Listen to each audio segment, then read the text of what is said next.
चलिए स्टार्ट करते हैं। तो अल्कोहल फिनॉल की प्रॉपर्टीज देख रहे थे, केमिकल प्रॉपर्टीज हम, जहाँ पे फिनॉल की हम इलेक्ट्रोफिलिक सब्स्टिट्यूशन वाली प्रॉपर्टी देख रहे थे। इलेक्ट्रोफिलिक सब्स्टिट्यूशन ऑफ फिनॉल, शायद इसमें हैलोजिनेशन देख लिए थे क्या? सल्फोनेशन भी हो गया था, नाइट्रेशन चल रहा था ना, डाइल्यूट नाइट्रिक एसिड वाला देख लिए थे, कंसंट्रेटेड वाला बचा हुआ है। एक बार रिवाइज करते अपन क्या देखे थे इलेक्ट्रोफिलिक सब्स्टिट्यूशन ऑफ फिनॉल में, कि किसी भी बेंजीन या उसके कंपाउंड की ये प्रॉपर्टी होती है, वो हाइड्रोजन को रिप्लेस करेगा और कोई और इलेक्ट्रोफाइल आकर के उसकी जगह लेने वाला है। वो इलेक्ट्रोफाइल हो सकता है कोई हैलोजन हो, तो उस प्रोसेस को हैलोजिनेशन बोलेंगे। वो सल्फोनिक एसिड ग्रुप भी हो सकता है, तो उस प्रोसेस को अपन सल्फोनेशन बोलेंगे। अगर वो नाइट्रिक एसिड वाला नाइट्रो हुआ, NO2 हुआ, तो उसको अपन नाइट्रेशन बोलेंगे। अगर अल्किल ग्रुप आके ऐड हुआ तो उसको अपन फ्रिडल क्राफ्ट अल्काइलेशन बोलेंगे। और अगर एसिल ग्रुप आके ऐड होता है तो उसको अपन फ्रिडल क्राफ्ट एसिलेशन बोलेंगे। तो ये 5 प्रोसेस अपन ने क्लोरोबेंजीन के लिए भी पढ़े थे, 11th क्लास में बेंजीन के लिए भी पढ़े थे, और अब हम फिनॉल के लिए भी पढ़ रहे हैं। और आगे आने वाले चैप्टर में जितने भी बेंजीन के कंपाउंड आएंगे, उन सब में हम ये 5 reaction under the category electrophilic substitution पढ़ेंगे। Am I clear? तो हमारे अभी फिनॉल में क्या है, यहां पर OH है।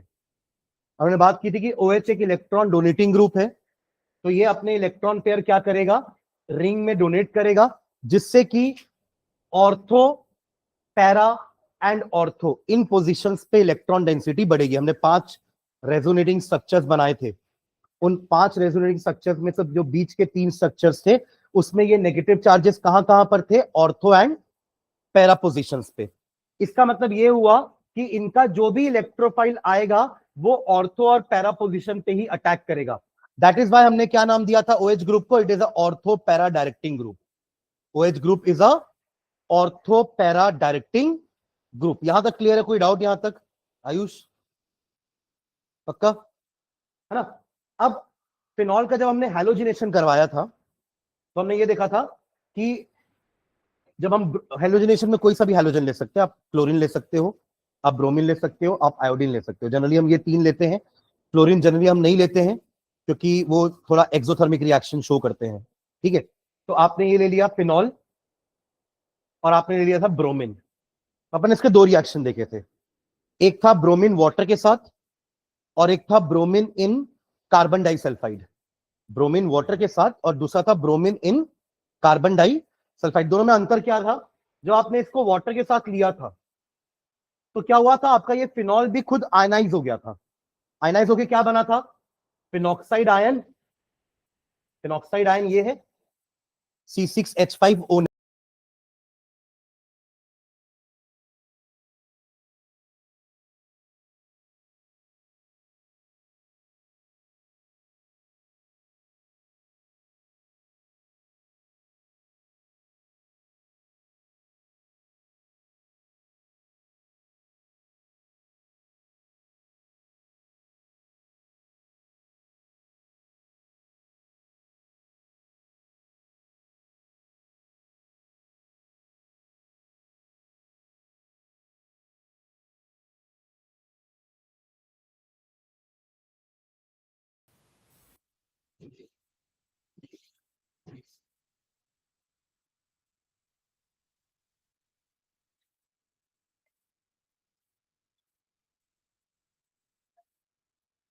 हाँ, तो क्या हो गया था, वाटर में आपका ये फिनॉल आयनाइज हो गया था अपने फिनॉक्साइड आयन और H पॉजिटिव आयन से, जिसके कारण यहां पे इलेक्ट्रॉन डेंसिटी और बढ़ गई थी।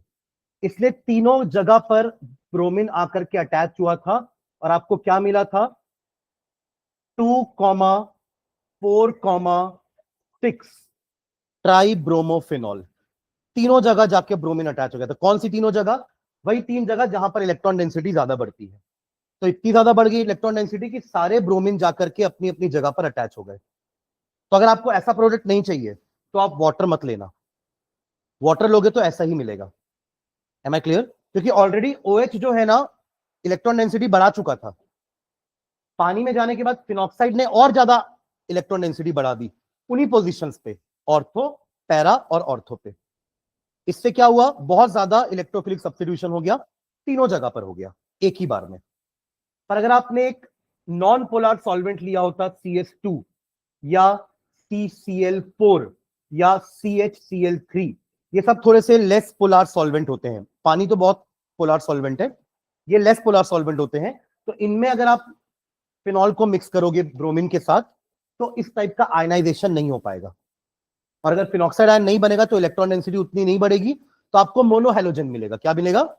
मोनोहैलोजन। मतलब एक ही जगह पर ब्रोमीन आकर के ऐड होगा, आइदर एट दी ऑर्थो और एट दी पैरा। अगर हमको सिंगल वाला चाहिए तो अपन ब्रोमीन इन CS2 यूज करेंगे, और आपको ट्राई हेलो कंपाउंड चाहिए तो ब्रोमीन इन वाटर यूज करना।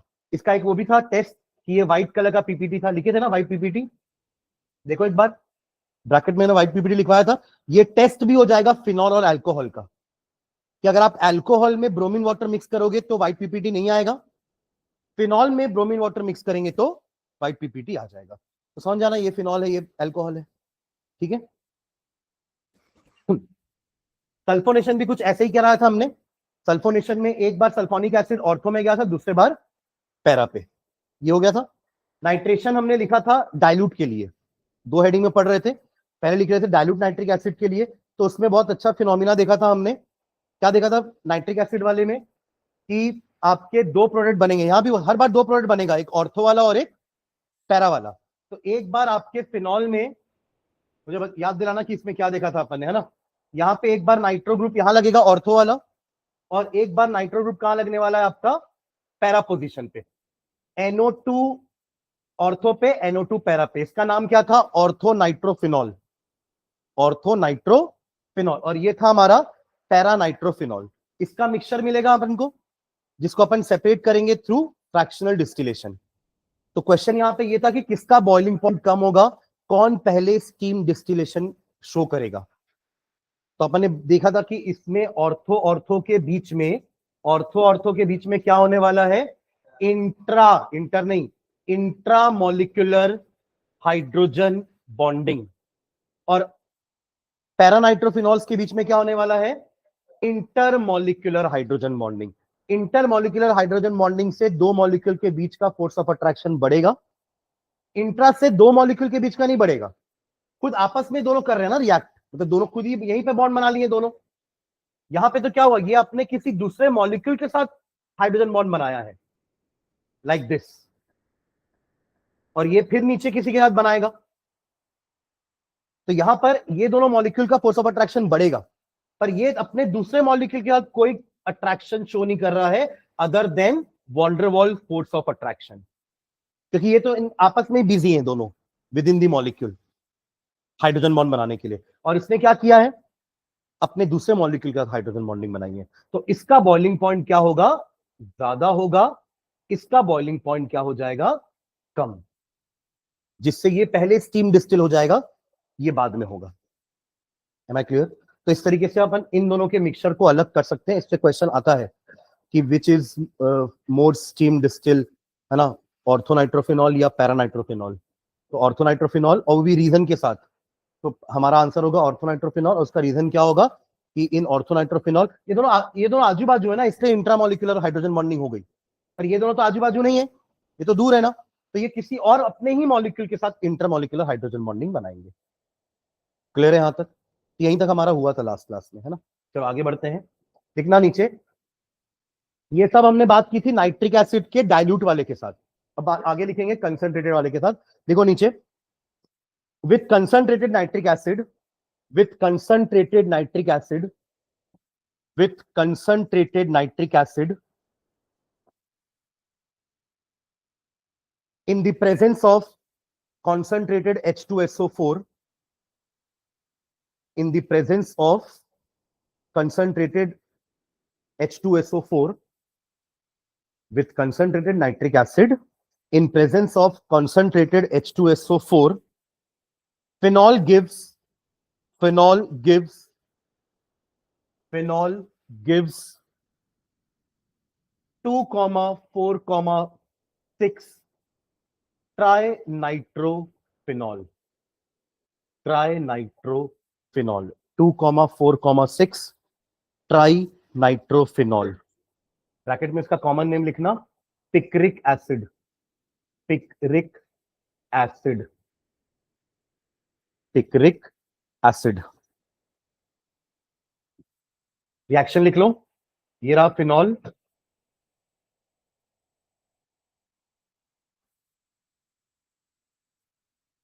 और concentrated nitric acid in the presence of concentrated H2SO4, तो आपको मिलेगा, जैसे ब्रोमीन मिला था ना, तीनों जगह ब्रोमीन आ गए थे, सेम उसी तरीके से तीनों जगह यहां पे क्या आने वाला है, nitro, 2 4 6 trinitrophenol, commonly known as picric acid, picric acid.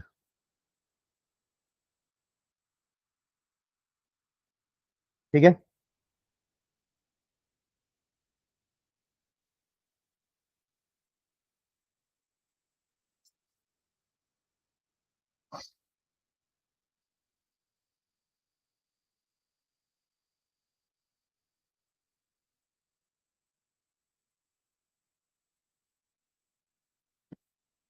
ठीक है, ये इसका तीसरा रिएक्शन हो गया। एक हो गया आपका हेलोजिनेशन, दूसरा सल्फोनेशन, तीसरा नाइट्रेशन, चौथा लिखिए फ्रिडल क्राफ्ट अल्काइलेशन। एबीसीडी करके लिख रहे थे क्या? तो ये डी हो जाएगा, Friedel Crafts alkylation, Friedel Crafts alkylation, Friedel Crafts alkylation. हाँ, इसमें अल्किल ग्रुप ऐड हो जाएगा। सारे नाम से ही समझ में आ रहे हैं कि किसमें क्या होने वाला। नाइट्रेशन में नाइट्रो ग्रुप ऐड हुआ, हेलोजिनेशन में हेलोजन ग्रुप ऐड हुआ, सल्फोनेशन में सल्फोनिक एसिड ग्रुप ऐड हुआ, तो अल्काइलेशन में अल्किल ग्रुप ऐड हो जाएगा। ठीक है, तो लिख लो उसका नीचे, phenol when treated with alkyl halide, phenol when treated with alkyl halide. Reaction पूरा नहीं लिखे हो क्या? लिखना था ना, तो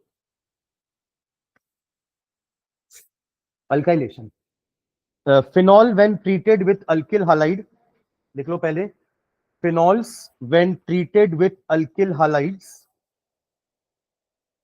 इसके प्रेजेंस में होता है फिडल क्राफ्ट, एनहाइड्रस AlCl3। तो phenols when treated with alkyl halide in the presence of anhydrous AlCl3, phenols when treated with alkyl halide in the presence of anhydrous AlCl3, anhydrous AlCl3 undergo Friedel-Crafts alkylation, undergo Friedel-Crafts alkylation,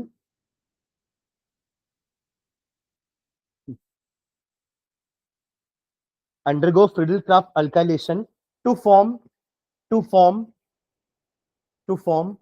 alkyl substituted phenols, alkyl substituted phenols, alkyl substituted phenols। Reaction लिख लेते हैं, चलो। Again phenol लेना, साथ में क्या ले रहे हैं, कोई भी अल्किल हालाइड, CH3Cl ले लो, इससे सिंपल अल्किल हालाइड नहीं बन पाएगा।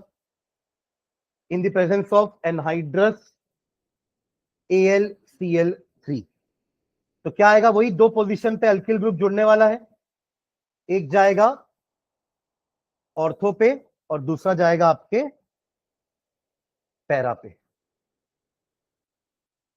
जिसमें पैरा वाला हमारा मेजर प्रोडक्ट। ठीक है, जो लिखा है आपने अभी सेंटेंस में, उसी को इक्वेशन के फॉर्म में लिखना है। कोई भी रिएक्शन अगर एग्जाम में भी आता है लिखने के लिए, तो सिर्फ रिएक्शन लिख के नहीं छोड़ना है ना, उसका पूरा डिस्क्रिप्शन लिखना है 2-3 लाइन का, और फिर उसी को रिएक्शन के फॉर्म में रिप्रेजेंट करना है। क्योंकि आप लोग के एग्जाम में नेम रिएक्शंस आते हैं डायरेक्टली, मतलब डायरेक्ट क्वेश्चन बस वही आता है ऑर्गेनिक से, कि एक्सप्लेन दी फॉलोइंग रिएक्शन। उसमें नेम रिएक्शंस हमने अभी तक कौन कौन से पढ़े, जैसे सैंडमेयर आ गया है ना, वुड्स आ गया, वुड्स फिटिग आ गया, तो ये बस नाम लिख के दे देगा। उस रिएक्शन को पूरा एक्सप्लेन करना है डिस्क्रिप्शन के साथ रिएक्शंस, तब वो आंसर पूरा कंप्लीट माना जाएगा। समझ रहे हैं क्या? सिर्फ रिएक्शन लिख के नहीं छोड़ना है।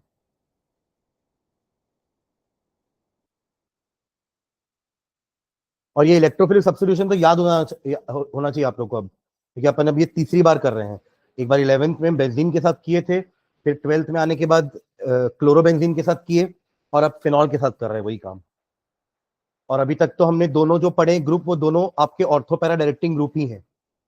क्लोरो जो लगा था वो भी ऑर्थोपैरा डायरेक्ट कर रहा था, आने वाले इलेक्ट्रोफाइल को कहां बैठा रहा था, वो ऑर्थो पे या पैरा पे। OH भी वही काम कर रहा है, दोनों ही इलेक्ट्रॉन डोनेट कर रहे थे चेन को, जिससे ऑर्थो और पैरा पे इलेक्ट्रॉन डेंसिटी बढ़ रही थी। क्लियर है? चलिए, ये हमारा हुआ 4th हेडिंग था ना ये।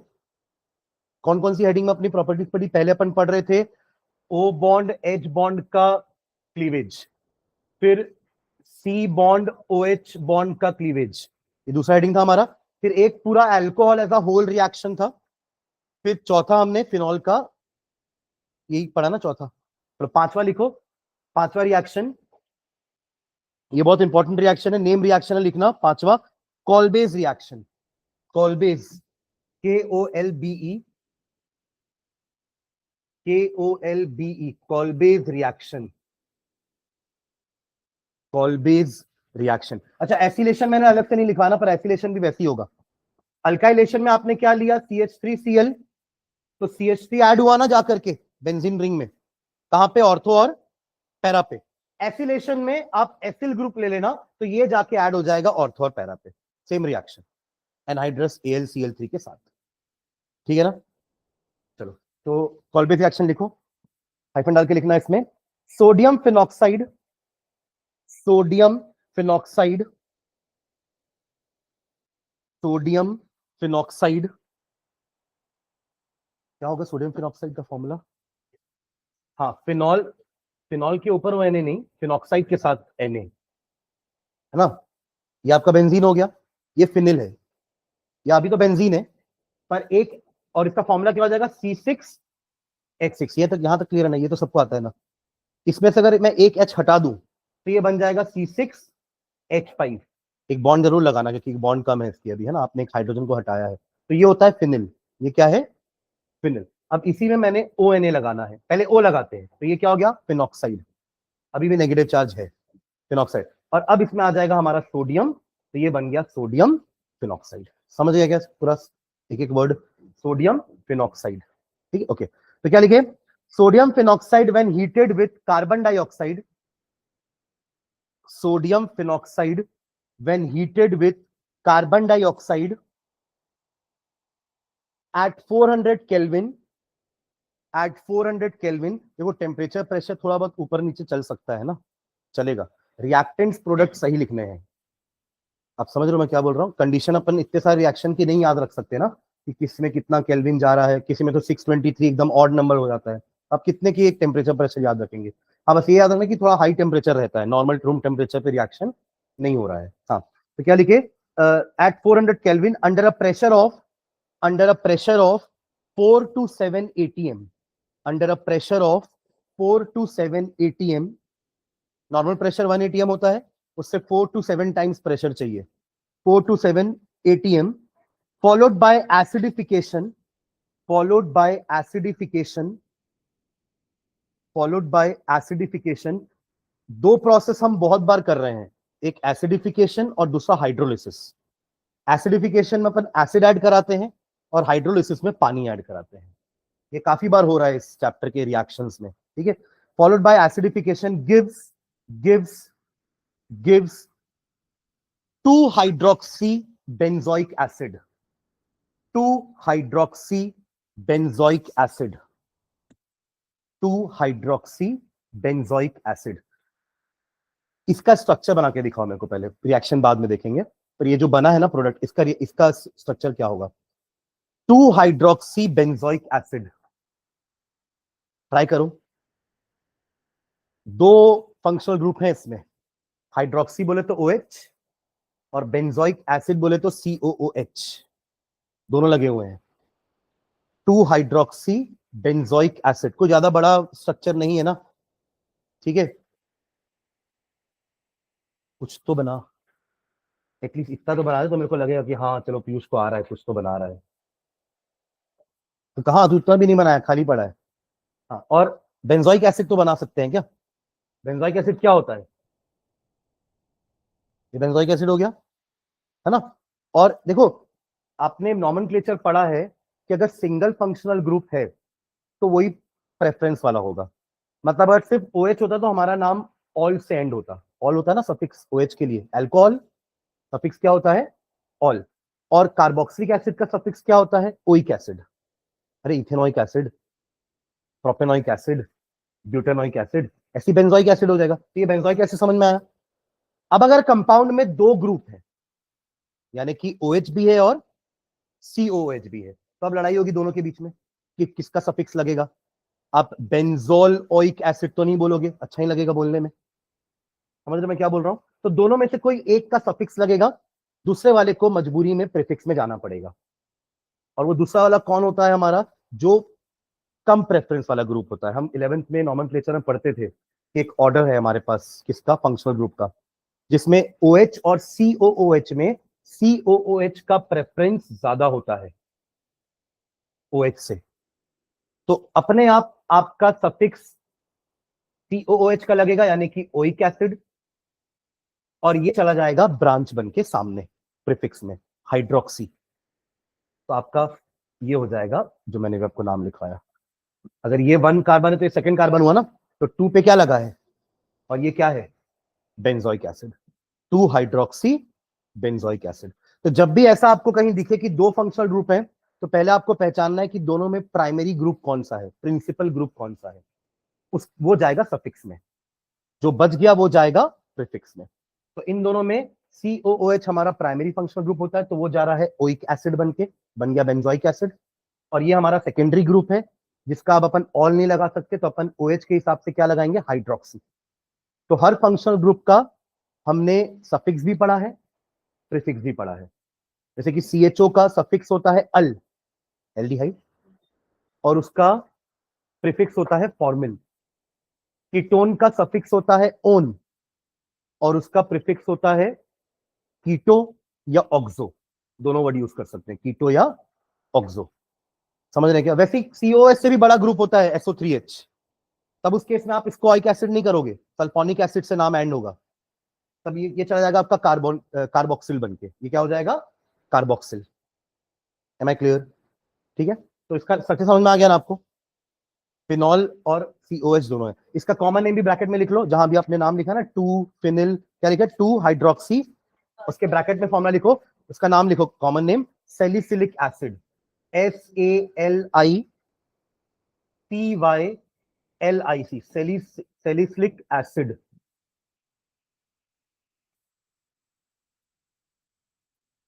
ये एक्चुअली ये आपका कंपाउंड इंपॉर्टेंट क्यों मैं बता रहा हूं आपको, क्योंकि इसका काम मेडिकल फील्ड में होता है ना। हम इससे कुछ बोलने वाले थे क्या, नहीं मेरे को लगा हंसे तो मुझे लगा शायद पता होगा, है ना। इसका काम अपन एस्पिरिन बनाने के लिए करते हैं। एस्पिरिन खाए होगे आप लोग कभी, वो पेन किलर होता है एक तरह का, है ना। तो उसको बनाने के लिए ये यूज होता है, ये उसका रॉ मटेरियल है।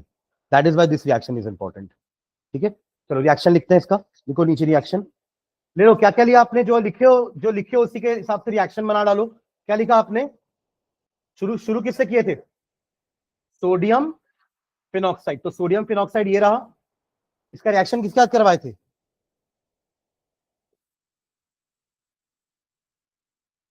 हाँ हाँ अच्छा ये कैसे बनेगा ना, हाँ तो ये फिनॉल फिनॉल से बनेगा। ये रहा फिनॉल, देखो इधर, फिनॉल प्लस बेस, ये एसिड है, इसका OH बेस मत समझना, है ना। इसका OH और इसका OH अलग अलग है ना, ये एसिडिक नेचर वाला है, ये बेस है। तो एसिड प्लस बेस क्या बनेगा, सॉल्ट, वही सॉल्ट प्लस वाटर। तो ये कहां से आया, तो ये यहां से आया, क्लियर है ये।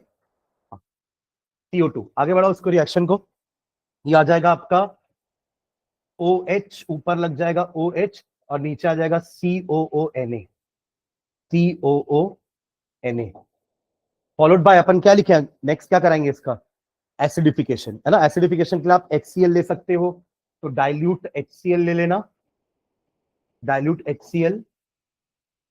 तो इससे NaCl रिमूव करवा देना, NaCl रिमूव करवा देना, क्या बनेगा, सैलिसिलिक एसिड। ये रहा OH, ये रहा COOH, ये और ये जो बनाया ये सेम ही है ना, कंफ्यूज मत होना कि सर यहाँ COH यहाँ लगाए थे, OH यहाँ लगाए हो, यहाँ पे ऐसा कर दियो, एक ही मतलब है ना, दोनों का मीनिंग सेम है। ठीक है, यही हमारा है salicylic acid.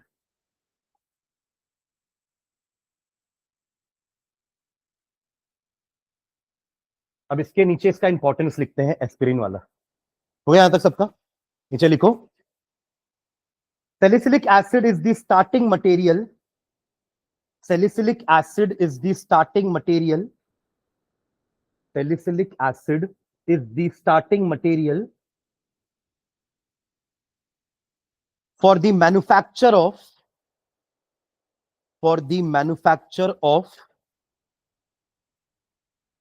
for the manufacture of, नाम लिखना, 2-एसिटॉक्सी, 2-एसिटॉक्सी बेंजोइक एसिड।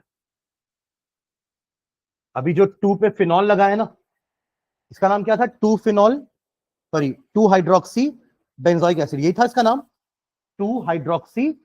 अरे ये होगा ना, कार्बन नंबर 1 ये होगा, कार्बन नंबर 2 ये होगा, बिकॉज ये आपका प्राइमरी ग्रुप है ना, ये सेकेंडरी ग्रुप है, तो उसको 2 नंबर मिलेगा। तो 2 हाइड्रोक्सी बेंजोइक एसिड ये था, कॉमन नेम उसका सैलिसिलिक एसिड है। अब उसी जगह पर मुझे क्या लगाना है? एक एसिटॉक्सी ग्रुप।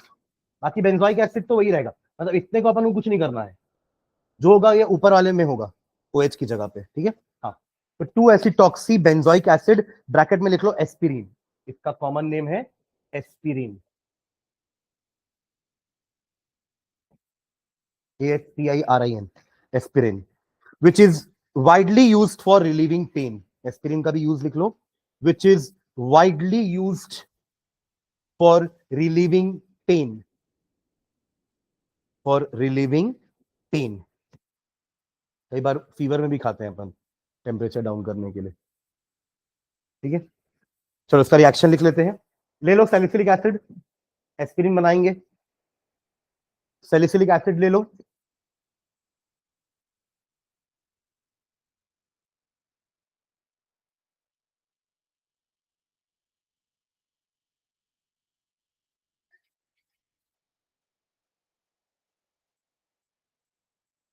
ये सैलिसिलिक एसिड ना जो ऊपर बनाए थे उसी को नीचे लेके आए हैं।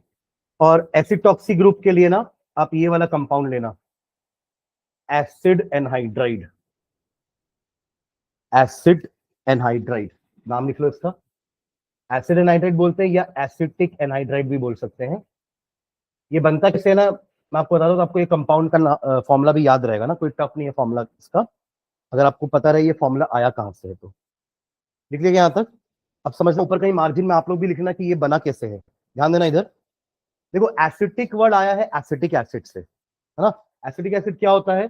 CH3COOH, CH3COOH, मैंने 2 लिए हैं क्योंकि यहाँ पे 2 बार है ना CH3CO, मैंने 2 एसिडिक एसिड लिए।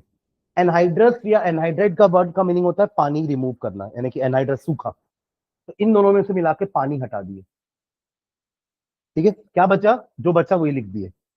ऊपर बचा CH3CO, नीचे भी CH3CO है, और जो एक O है वो दोनों के बीच में कॉमन कर देना। तो ये जो बना है ये एसिटिक एनहाइड्राइड है।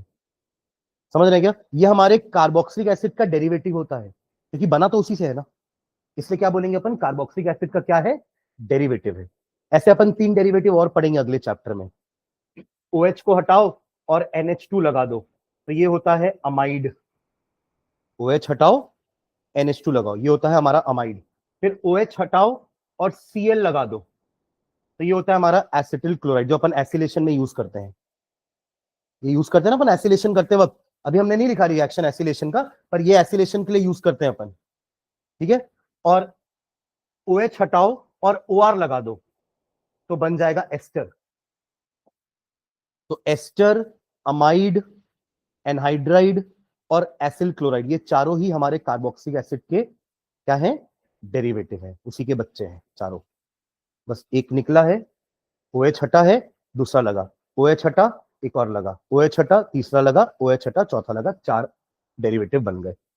समझ गया क्या? ठीक है, तो उसी का डेरिवेटिव है ये। ठीक है, तो यहां से आपका CH3CO ग्रुप यहां पे फिट कर देना, यही एसिटॉक्सी बन जाएगा। ठीक है, तो बनाओ इसको आगे।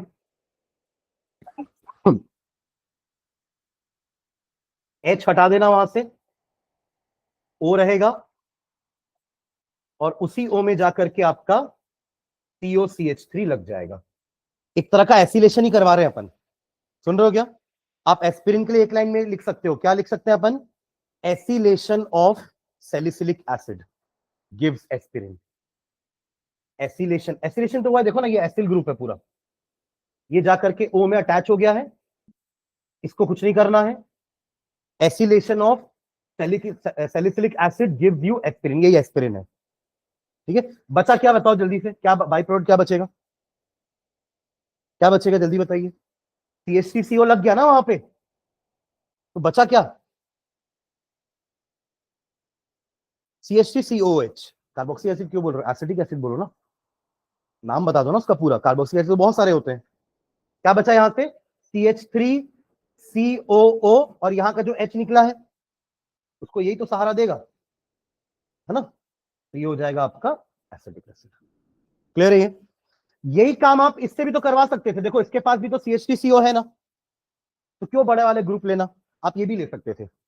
पर उसमें अंतर क्या होगा पता है आपको? बाई प्रोडक्ट का।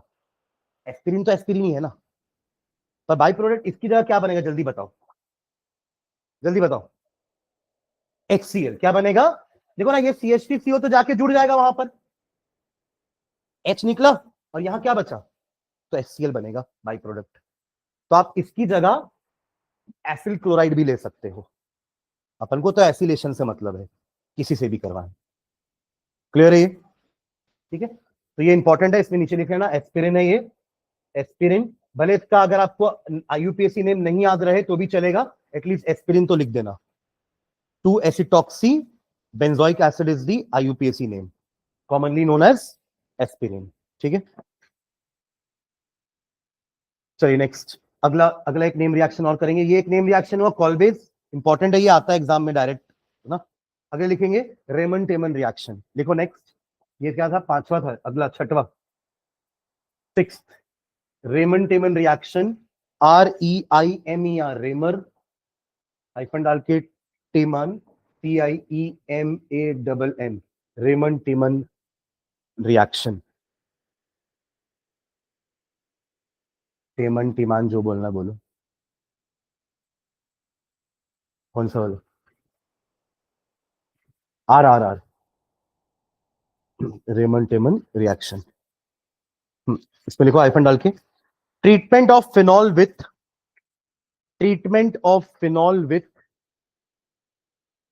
Treatment of phenol with chloroform, treatment of phenol with chloroform in presence of aqueous sodium hydroxide, treatment of phenol with chloroform in presence of aqueous sodium hydroxide followed by aqueous sodium hydroxide, या potassium hydroxide भी ले सकते हैं, base लेना है तो NaOH भी ले सकते हैं या KOH भी ले सकते हैं। In presence of aqueous sodium hydroxide followed by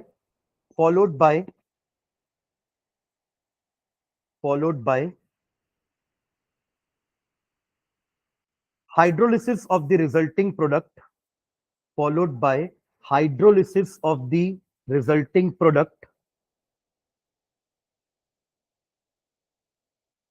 gives 2-hydroxybenzaldehyde, gives 2-hydroxybenzaldehyde, 2-hydroxybenzaldehyde। इसी के जैसा अभी अपन ने एक कंपाउंड पढ़ा 2-hydroxybenzoic एसिड था, वो सुन रहे हैं क्या? अभी जस्ट कॉल्बेज में अपन ने पढ़ा 2-hydroxybenzoic एसिड था, और अभी क्या पढ़ रहे हैं? 2-hydroxybenzaldehyde। इसका भी स्ट्रक्चर बना के दिखाओ तो कहीं पर, कैसे बनेगा? 2-hydroxybenzaldehyde। अभी आपने बनाया था 2-hydroxybenzoic एसिड, अब बनाना है 2-hydroxybenzaldehyde। तो क्या करेंगे? जहां पे अभी अपना OH था, OH वहीं रहेगा, यहां पे आ जाएगा CHO। अभी अपन ने इसकी जगह क्या लगाया था? बेंजोइक एसिड था ना, तो ये आपका COH था ऐसा। दोनों एक साथ पढ़ो तो याद रहेगा दोनों स्ट्रक्चर। एक हो गया आपका 2-hydroxybenzaldehyde, एक हो गया 2 हाइड्रोक्सी बेंजोइक एसिड। दोनों ही केस में OH आपका सेकेंडरी फंक्शनल ग्रुप है, दोनों से उसकी प्रेफरेंस क्या होती है, कम। मतलब इन तीनों की प्रेफरेंस देखो तो सबसे ज्यादा हाई प्रेफरेंस वाला कौन है, COH, सेकंड नंबर पे आता है CHO और थर्ड नंबर पे हमारा OH। इन तीनों की बात कर रहा हूं मैं, यानी कि OH दोनों से कम प्रेफरेबल ग्रुप है, इसलिए दोनों के केस में वो कहां चला गया, प्रीफिक्स में, ब्रांच बन के उसका प्रीफिक्स यूज हुआ, उसका सफिक्स ऑल यूज नहीं कर रहे हैं अपन। Am I clear? ओके, तो इसको क्या नाम दिया था, कॉमन नेम सैलिसिलिक एसिड, तो इसको क्या बोलोगे, सैलिसिल एल्डिहाइड, सैलिसिल एल्डिहाइड। तो अभी जहां आपने नाम लिखा है 2 हाइड्रोक्सी बेंजल्डिहाइड, ब्रैकेट में एक नाम और लिख लो, salicyl aldehyde, SALICYL, SALICYL, then complete aldehyde नाम लिख दो, एल्डिहाइड, सैलिसिल एल्डिहाइड। तो ये दोनों एक साथ ही अपन रिएक्शन पढ़ रहे हैं, याद भी एक साथ ही करेंगे। कॉल्बेज एंड रेमंड टेमन दोनों नेम रिएक्शन है, एक में बनता है 2 hydroxy benzoic acid commonly known as salicylic acid, इसमें बनता है 2 hydroxy benzaldehyde commonly known as salicylaldehyde. ठीक है, चलो रिएक्शन भी लिख लेते हैं इसका, मतलब एंड प्रोडक्ट तो यही है। शुरुआत कहां से करेंगे अपन, फिनॉल से, ले लो फिनॉल, और किसके साथ रिएक्ट कराना है फिनॉल को, क्लोरोफॉर्म ले लो, फिनॉल विथ क्लोरोफॉर्म, क्लोरोफॉर्म क्या होता है, CHCl3, CHCl3, एक H और हटा दोगे, एक और Cl लगा दोगे तो बन जाएगा कार्बन टेट्राक्लोराइड, TCl4। ठीक है, हाँ, और क्या लिखे, in the presence of concentrated NaOH। ठीक है, तो रिएक्शन लिखना है इसका,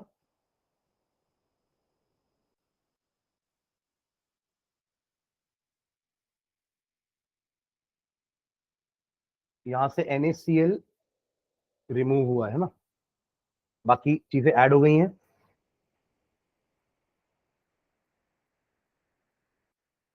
और NaOH के मॉलिक्यूल होंगे, तो और NaCl रिमूव करेंगे, ये दोनों Cl की जगह आ जाएगा आपका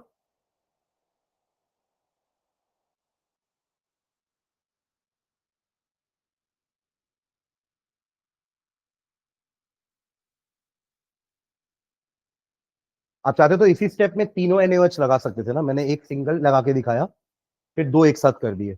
आप यहीं पे 3 NaOH लेते ना, तो तीनों के तीनों NaOH के OH आपके Cl को रिप्लेस कर देते। ठीक है, तो ये दोनों OH हो गया यहाँ पे, यहां से वाटर का रिमूवल कर देना, देखो आपके पास ONA तो आ गया है, यहाँ पे अगर आप ऐसे वाटर का रिमूवल कर दोगे तो CHO भी दिखेगा आपको, दिख रहा है, तो यहां से अगले स्टेप में -H2O करके क्या बनेगा आपका,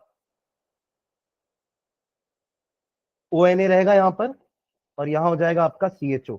अभी कंप्लीट नहीं हुआ है, वहां पे तो OH होना चाहिए ना, 2 हाइड्रोक्सी बेंजल्डिहाइड है ना, या तो भी ONA है, तो लास्ट स्टेप एसिडिफिकेशन कराना है यहाँ पे डाइल्यूट HCl लेकर के,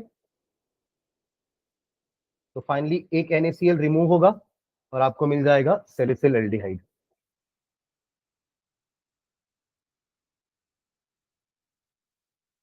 ठीक है,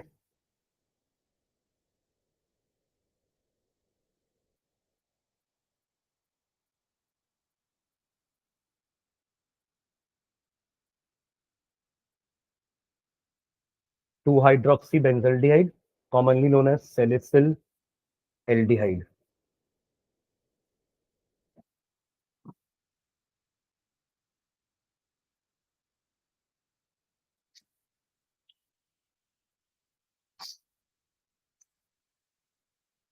डन, नोट में एक पॉइंट लिखना,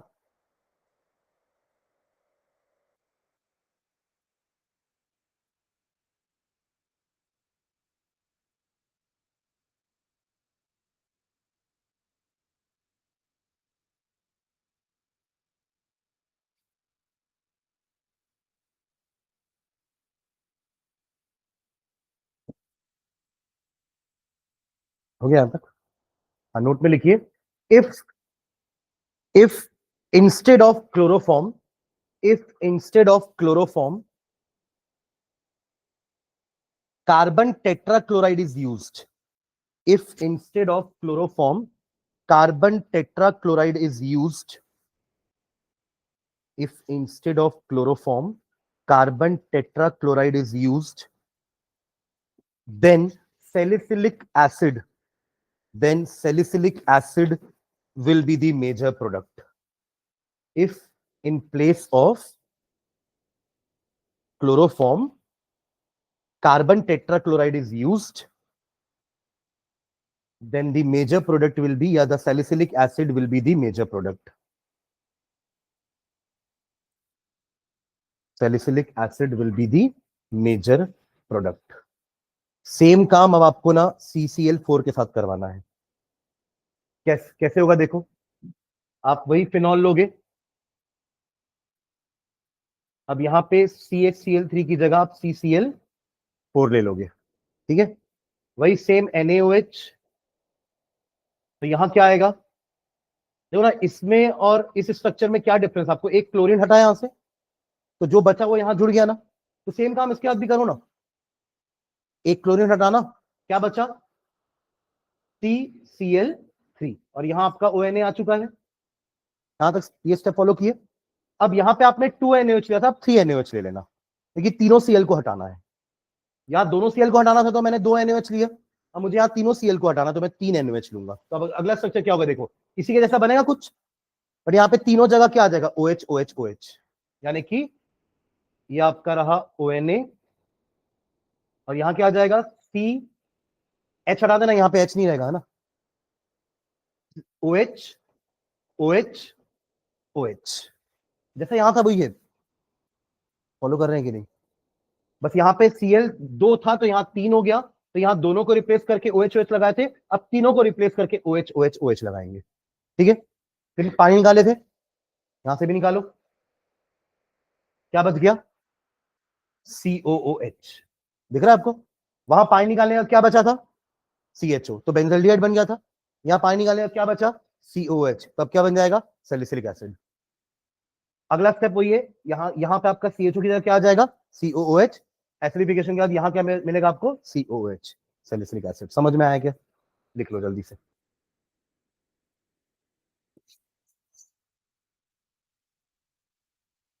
इसके स्टेप के बाद मैंने नहीं लिखा है ना, आप लोग को लिखना है, हो जाएगा. CHO की जगह COOH लिख लेना, यहां भी COOH आ जाएगा, बस that's it, salicylic acid.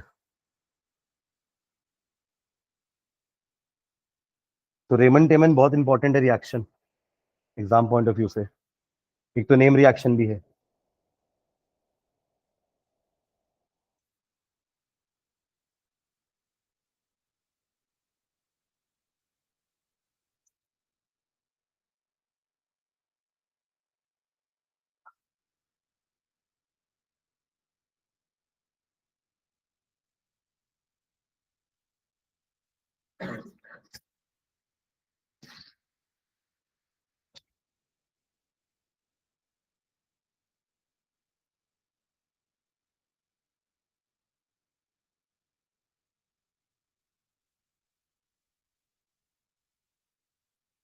Done, पूरा किए हो ना.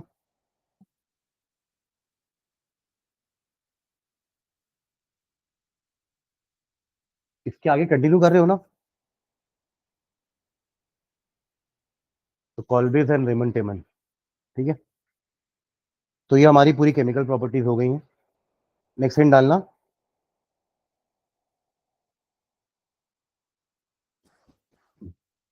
Distinction between 1 degree 2 degree and 3 degree alcohol. Distinction यानी कि टेस्ट लिखना है अपन को, कि दोनों तीनों को कैसे डिफरेंशिएट करेंगे, कि ये बीकर में 1 डिग्री है, ये बीकर में 2 डिग्री है, ये बीकर में 3 डिग्री है, ठीक है. Distinction between 1 degree 2 degree and 3 degree alcohol. कोई भी ये नहीं लिखेगा कि फॉर्मूला देख करके करेंगे ना, आपको थोड़ा नाम बता देगा वो.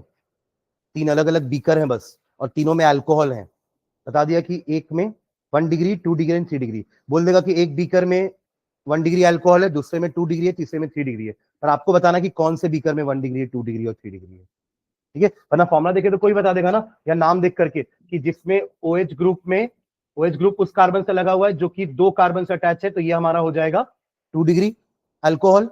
जिसमें ये तीनों कार्बन ही होंगे, ये हो जाएगा आपका 3 डिग्री, और जिसमें सिर्फ दो एक ही कार्बन है डायरेक्टली, वो आपका होता है 1 डिग्री। ठीक है, तो इसके टेस्ट लिखते हैं। पहला टेस्ट लिखना, first Lucas test, Lucas test, LUCAS, Lucas test. इसके लिए अपन रिएजेंट यूज करने वाले Lucas reagent, that is HCl plus ZnCl2, HCl plus ZnCl2, इसको बोलते हैं लुकास रिएजेंट, इसलिए नाम पड़ा है लुकास टेस्ट, लुकास रिएजेंट। तीनों अलग डिफरेंटली रिएक्ट करते हैं विथ लुकास रिएजेंट। कौन तीनों? 1 डिग्री अलग रिएक्शन देगा, 2 डिग्री अलग रिएक्शन देगा, 3 डिग्री अलग। हमको बस तीनों के साथ लुकास रिएजेंट को मिक्स करके ऑब्जर्व करना है कि कौन क्या कर रहा है या कौन कैसे रिएक्ट कर रहा है। ठीक है, तो आपको समझ में आ रहा है कि ये 1 डिग्री है, ये 2 डिग्री और ये 3 डिग्री होता है। ठीक है, लिखना है इसमें नीचे लुकास टेस्ट में।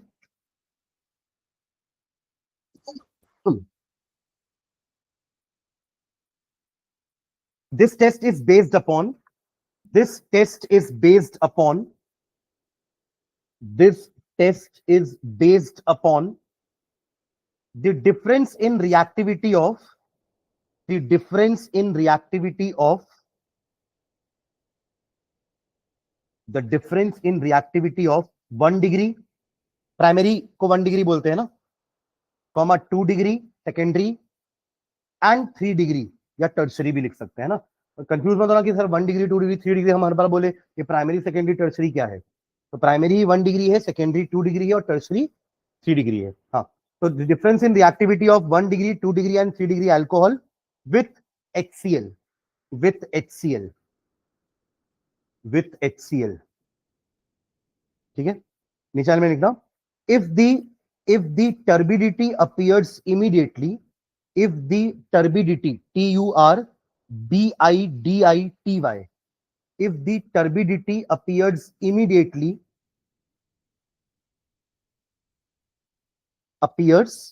immediately, जैसे आपने एक टेस्ट ट्यूब में जिसमें एक अल्कोहल है, पता नहीं कौन सा है, पर आपने उसमें लुकास रिएजेंट डाला, तो तुरंत रिएक्शन होने के बाद ना एक टर्बिडिटी अपीयर होता है। टर्बिडिटी का मतलब होता है जैसे व्हाइट PPT बनता है ना, तो वो जैसे क्लाउडीनेस आ जाए, उस पूरे बीकर में क्लाउडीनेस बन जाए, झाग नहीं बोलना चाहिए, थोड़ा व्हाइटिश कलरेशन आना चालू हो जाए, तो उसको अपन टर्बिडिटी बोलते हैं। मैं बोलते ना वाटर टर्बिड है, मतलब वाटर थोड़ा दिखने में कलरलेस नहीं है, उसमें थोड़ा बहुत व्हाइट या फिर कुछ मैल टाइप का दिख रहा है, तो उसको टर्बिडिटी बोलते हैं। ठीक है, तो एकदम तुरंत अगर टर्बिडिटी अपीयर हो जाए, जैसे ही आपने लुकास रिएजेंट डाला तुरंत टर्बिडिटी अपीयर होगी, तो समझ जाना ये 3 डिग्री अल्कोहल है। ठीक है, तो क्या लिखे, if the turbidity appears immediately, comma the alcohol is 3 degree या tertiary, the alcohol is 3 degree या टर्शरी। नेक्स्ट पॉइंट लिखना, if the turbidity appears in about 5 minutes, if the turbidity appears in about 5 minutes, if the turbidity appears in about 5 minutes, comma the alcohol is secondary यानी कि 2 degree, the alcohol is secondary यानी कि 2 degree. And third point लिखेंगे, a 1 degree alcohol, a 1 degree alcohol, a 1 degree alcohol does not react with Lucas reagent, does not react with Lucas reagent at room temperature, at room temperature, at room temperature, and hence no turbidity is formed, and hence no turbidity is formed, and hence no turbidity is formed. देखो ये reaction हमने पहले पढ़ा है ना, हम halo alkane बनाते वक्त अल्कोहल से ऐसी तो बनाते थे हेलो एल्केन, याद करिए। आपका अल्कोहल लेट्स से CH3CH2OH है, ये 1 डिग्री अल्कोहल है, CH3CH CH3OH ये 2 डिग्री अल्कोहल है, और CH3CH3CH3OH ये 3 डिग्री अल्कोहल है। तीनों में ज्यादा रिएक्टिव आपका 3 डिग्री अल्कोहल होता है, देन 2 डिग्री, देन 1 डिग्री। तीनों की रिएक्टिविटी सेम नहीं है। अब अगर आपने तीनों के साथ क्या लिया, HCl लिया, आप बना क्या रहे हो, आप बना रहे थे हेलो एल्केन। क्या बना रहे थे, फर्स्ट चैप्टर तो हेलोएल्केन था ना, तो वहां पे इसके प्रिपरेशन में अपन ये रिएक्शन पढ़ते थे। हेलोएल्केन का सबसे पहला मेथड इसी से था प्रिपरेशन का। तो अपन ने ऑर्गेनिक का जो सबसे पहला प्रिपरेशन पढ़ा था वो हेलोएल्केन का प्रिपरेशन था। वो भी किससे? फ्रॉम अल्कोहल से। वो भी कैसे? With Lucas reagent. अल्कोहल के 2 मेथड और देखे थे, बट इसके बाद पढ़े थे वो। आप समझ रहे हो मैं क्या बोल रहा हूँ? तो अब इसमें सब में HCl लिया आपने।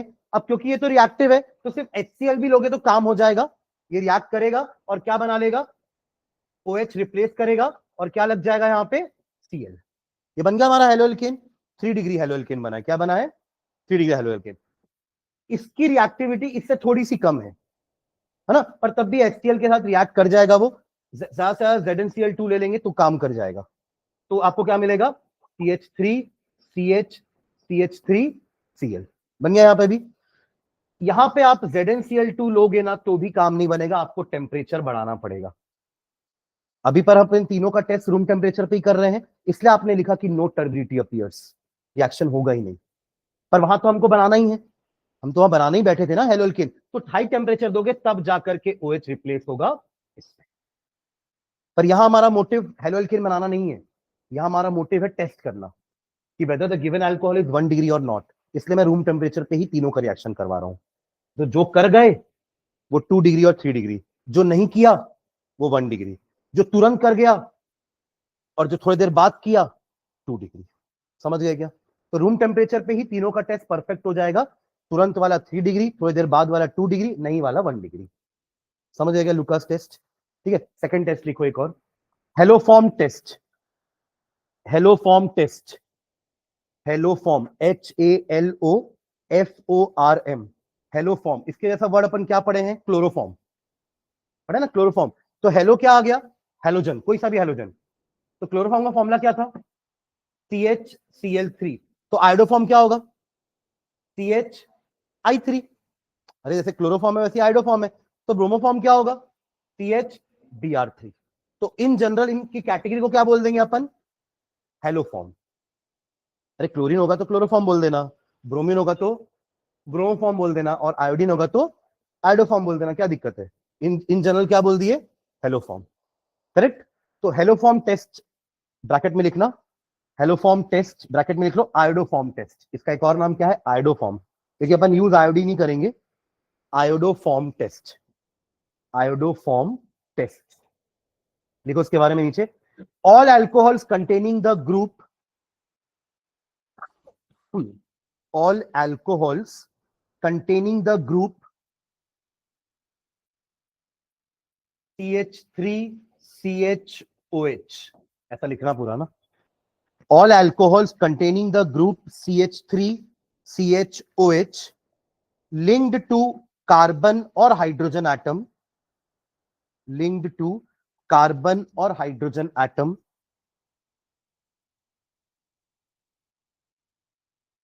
can be distinguished from other alcohols by, can be distinguished from other alcohols by, can be distinguished from the other alcohols by iodoform test, by iodoform test, by iodoform test,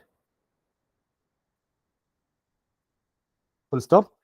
By this test, by this test,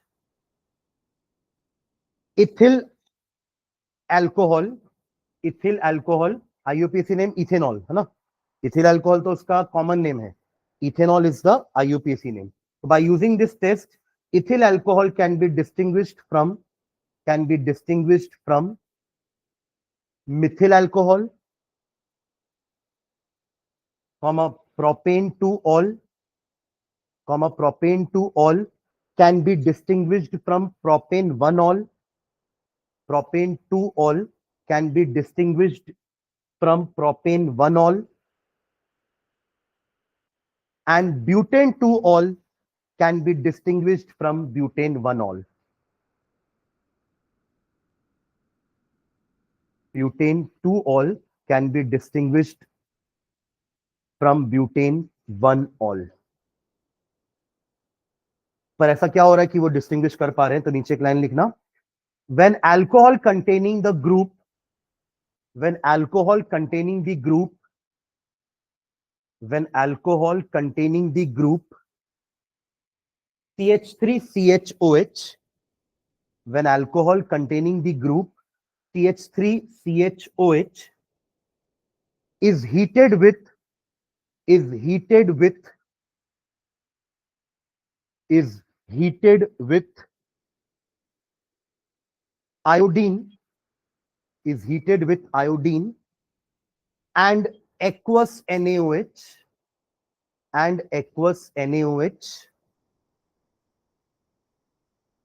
comma a yellow PPT of precipitate a yellow precipitate of iodoform is produced. Yellow precipitate of iodoform is produced. Yellow precipitate of iodoform is produced. Reaction लिखो पहले, फिर इसको समझते हैं.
जो लिखे उस पर रीड करते ध्यान देना. जिस भी अल्कोहल में आपको ये वाला ग्रुप दिख रहा है, देखो CH3 CH और OH, CH3 CHOH, CH3, इधर से देखोगे तो CH3 CHOH, जिसमें भी आपको ये ग्रुप दिख रहा है ना, वो आयोडोफॉर्म का येलो पीपीटी बनाएगा. और जिसमें ये ग्रुप नहीं है, जैसे CH3OH में नहीं है ये ग्रुप, तो ये कुछ रिएक्शन नहीं देने वाला. नो रिएक्शन, नो रिएक्शन, और यहां भी आपका नो रिएक्शन होने वाला है. तो अपन को ढूंढना क्या है, इस ग्रुप को. तभी अपन ने लिखा कि मिथेनॉल और इथेनॉल दोनों, देखो दोनों 1 डिग्री है. 1 डिग्री और 2 डिग्री में तो डिफरेंस पता कर लेंगे लुकास टेस्ट से, बट विद इन 1 डिग्री कैसे पता करोगे? इसमें तो लुकास टेस्ट काम नहीं आएगा आपका. देखिए ये भी आपका 1 डिग्री टाइप का हो गया, ये भी 1 डिग्री है. तो इसके लिए अपन को क्या करना पड़ेगा, आयोडोफॉर्म टेस्ट. तो ये आयोडोफॉर्म टेस्ट का नेगेटिव रिजल्ट देगा, यानी कि येलो पीपीटी नहीं बनेगा और यहां बनेगा. Same happens with propane 1 ol and propane 2 ol. If you want to distinguish between propane 1 ol and propane 2 ol, तो आप आयोडोफॉर्म टेस्ट करा लो.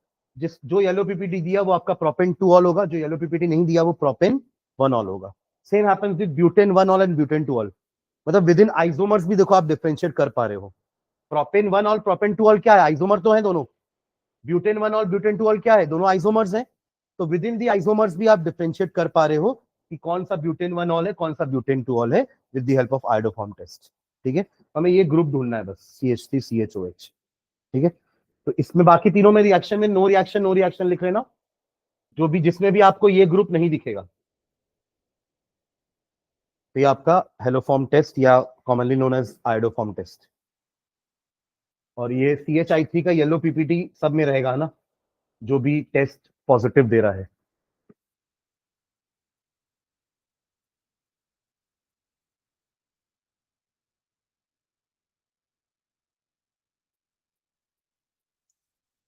फिनॉल और अल्कोहल का डिफरेंस कर लेंगे अपन, ये वो व्हाइट पीपीटी वाला रिएक्शन से। ब्रोमीन वाटर मिलाएंगे, सुन रहे हो क्या बोला मैंने? 1 डिग्री, 2 डिग्री, 3 डिग्री का लुकास हो जाएगा। विद इन 1 डिग्री अगर आपको करना है तो आप आयोडोफॉर्म भी कर सकते हैं। और तीसरा टेस्ट जो मैं बता रहा हूं वो किसके किसके बीच में, फिनॉल और अल्कोहल। तो आप ब्रोमीन वाटर डाल दो दोनों में, जो व्हाइट पीपीटी दिया वो फिनॉल है, जो व्हाइट पीपीटी नहीं दिया वो अल्कोहल है, बस।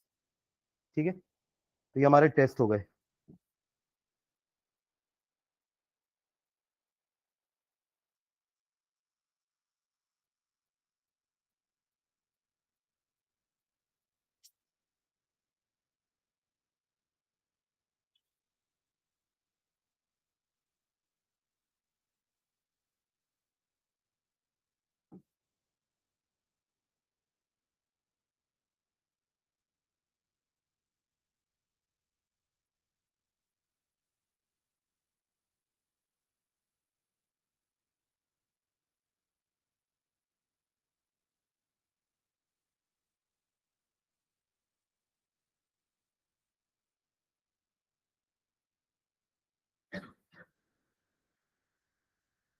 डन। लिखो, एक नोट में पॉइंट लिख लो, फिनॉल और अल्कोहल का भी लिख लेते हैं बस।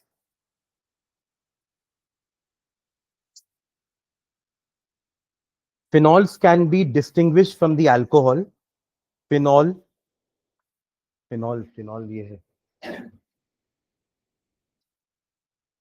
phenol can be distinguished from the alcohol by bromine water test. By bromine water test, phenol can be distinguished from alcohol by bromine water test. और कैसे करेंगे?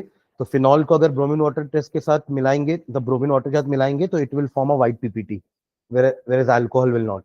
तो एक लाइन वो लिख लो, phenols on shaking with bromine water by bromine water test. Bromine, BROMINE, bromine water test. Phenol can be distinguished from alcohols. Phenol अलग है, alcohol अलग है। The phenol on shaking with bromine water, phenol on shaking with bromine water gives white PPT of, gives white PPT of, compound का नाम क्या था उसका जो व्हाइट पीपीटी बना रहा था? हाँ, 2,4,6 ट्राई ब्रोमोफिनॉल। अरे ये तो आज भी देखे थे अपन, सबसे पहले शुरुआत में मैंने बताया था ना, ब्रोमीन का जब अपन ये था ना व्हाइट पीपीटी। ठीक है, तो white PPT of 2,4,6 try bromophenol, but alcohols do not, but alcohols do not, but alcohols do not. आप लिटमस पेपर टेस्ट भी कर सकते हो। जैसे अल्कोहल और फिनॉल में ज्यादा एसिडिक कौन होता है? फिनॉल। इनफैक्ट अल्कोहल बहुत कम एसिडिक है, इतने कम एसिडिक है कि वो शायद ब्लू लिटमस पेपर को रेड भी ना करें। करते ना अपन, acid turns blue litmus paper into red, ये पता है कि नहीं? है ना, वो ऐसा पढ़ते थे ना, वो अनिल, अनिल, है ना। अ मतलब एसिड हो गया, नी मतलब नीला हो गया, और ल मतलब लाल हो गया। तो एसिड नीले को लाल कर देता है, किसको? पर लिटमस पेपर को, कोई भी नीला लाल हो जाएगा इसको। ठीक है, तो acid turns blue litmus paper into red. तो फिनॉल करेगा, अल्कोहल नहीं करेगा, तो उससे भी कर सकते हैं। पर अगर कुछ रिएक्शन करवा के दिखाना है तो ब्रोमीन वाटर ले लेंगे, तो व्हाइट पीपीटी बना तो फिनॉल, नहीं बना तो अल्कोहल। समझ गए क्या? ठीक है, चलो नेक्स्ट हेडिंग डाल के छोड़ दो, ईथर। ईथर नेक्स्ट क्लास में ईथर करेंगे। ईथर का नॉमेनक्लेचर भी करेंगे ना अपन, क्योंकि 11th में हम ईथर का नॉमेनक्लेचर नहीं पढ़ते थे ज्यादा, तो ईथर का नॉमेनक्लेचर भी देखेंगे, फिर उसका प्रिपरेशन, उसकी प्रॉपर्टीज। ठीक है, चलो थैंक यू। डाला तो हूँ, नहीं डाला क्या?